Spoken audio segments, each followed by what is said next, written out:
ఆదికాండము 1వ అధ్యాయము. ఆదియందు దేవుడు భూమ్యాకాశములను సృజించెను. భూమి నిరాకారముగాను శూన్యముగాను ఉండెను.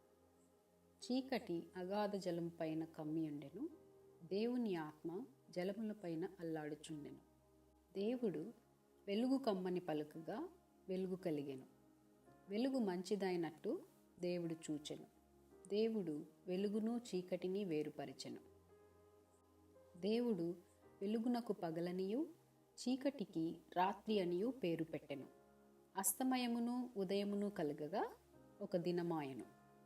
మరియు దేవుడు జలముల మధ్యనొక విశాలము కలిగి ఆ జలములను ఈ జలములను వేరుపరచునుగాకని పలికెను. దేవుడు ఆ విశాలము చేసి విశాలము క్రింది జలములను విశాలము మీది జలములను వేరుపరపగా ఆ ప్రకారమాయెను. దేవుడు ఆ విశాలమునకు ఆకాశమని పేరు పెట్టెను. అస్తమయమును ఉదయమును కలుగగా 2వ దినమాయెను.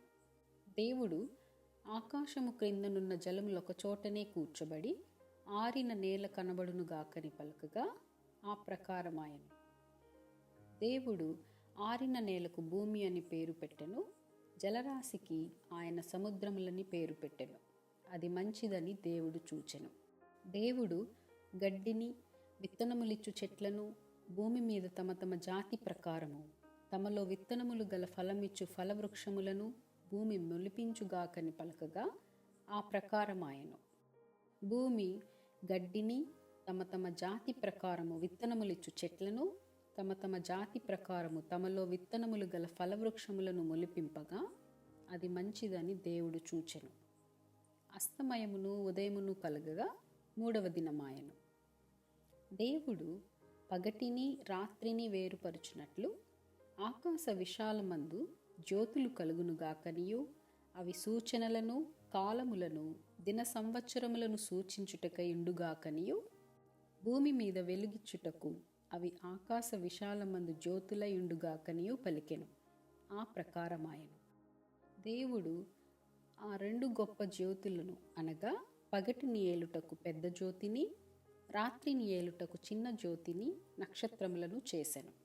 భూమి మీద వెలుగిచ్చుటకును పగటిని రాత్రిని ఏలుటకును వెలుగును చీకటిని వేరుపరుచుటకును దేవుడు ఆకాశ విశాలమందు వాటినుంచెను. అది మంచిదని దేవుడు చూచెను. అస్తమయమును ఉదయమును కలగగా 4వ దినమాయెను. దేవుడు జీవము కలిగి చలించు వాటిని జలములు సమృద్ధిగా పుట్టించునుగాకనియు పక్షులు భూమిపైని ఆకాశ విశాలములో ఎగురునుగాకనియు పలికెను.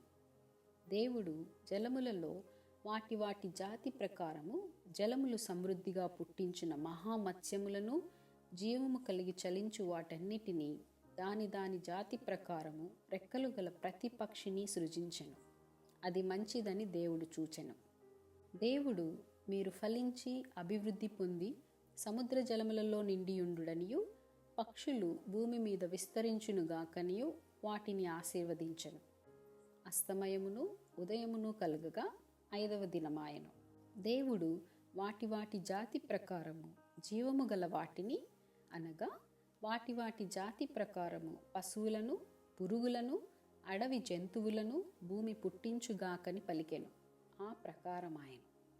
దేవుడు ఆయా జాతుల ప్రకారము అడవి జంతువులను ఆయా జాతుల ప్రకారము పశువులను ఆయా జాతుల ప్రకారము నేలను ప్రాకు ప్రతి పురుగును చేసెను.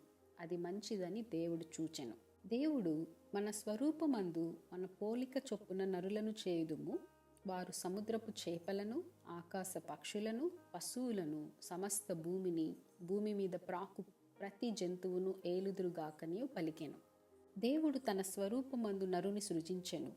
దేవుని స్వరూపమందు వాని సృజించెను. స్త్రీనిగాను పురుషునిగాను వారిని సృజించెను. దేవుడు వారిని ఆశీర్వదించెను. ఎట్లనగా మీరు ఫలించి అభివృద్ధి పొంది విస్తరించి భూమిని నిండించి దానిని లోపరుచుకొనుడి.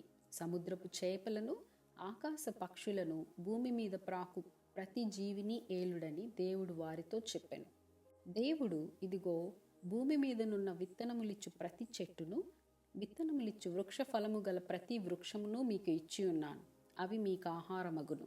భూమి మీద నుండి జంతువులన్నిటికీ, ఆకాశ పక్షులన్నిటికీ, భూమి మీద ప్రాకు సమస్త జీవులకును పచ్చని చెట్లన్నీయు ఆహారమగునని పలికెను. ఆ ప్రకారమాయను. దేవుడు తాను చేసినది యావత్తును చూచినప్పుడు అది చాలా మంచిదిగా నుండెను. అస్తమయమును ఉదయమును కలగగా 6వ దినమాయను. ఆమేన్. See you tomorrow. Please like, share and subscribe.